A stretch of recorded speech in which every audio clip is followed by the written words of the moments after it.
Autrefois champion européen de la croissance, habitué des excédents budgétaires, l'Irlande aujourd'hui ne voit pas le bout de la crise. Son déficit devrait culminer cette année à 32% du produit intérieur brut, notamment à cause de l'argent dépensé pour renflouer les banques nationales. Sa situation inquiète les investisseurs, qui ont revendu en masse leurs obligations début novembre.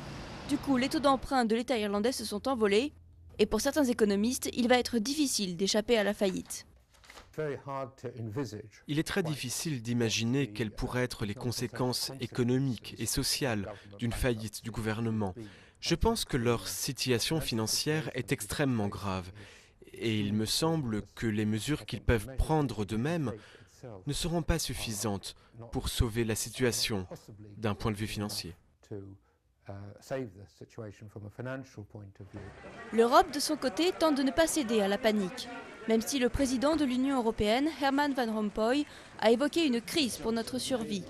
Les pays européens craignent en effet les répercussions sur la zone euro ou sur des États très fragilisés comme le Portugal. La Banque européenne et certains pays pressent donc le gouvernement irlandais d'accepter une aide du Fonds européen de stabilité financière doté de 750 milliards d'euros.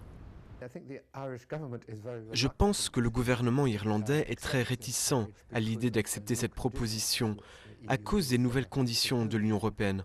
Elles vont rendre encore plus élevés les taux d'emprunt à l'avenir et du coup empirer les choses dans le futur. En septembre, le Premier ministre irlandais, Brian Cowen, a annoncé un plan d'austérité pour économiser 15 milliards d'euros en 4 ans. Une annonce qui n'a pas suffi à rassurer les marchés, tant la crise est profonde. Explosion d'une bulle immobilière en 2007, secteur bancaire sinistré. Sans aide extérieure, le gouvernement n'a les moyens de financer la dette souveraine que jusqu'en juin 2011.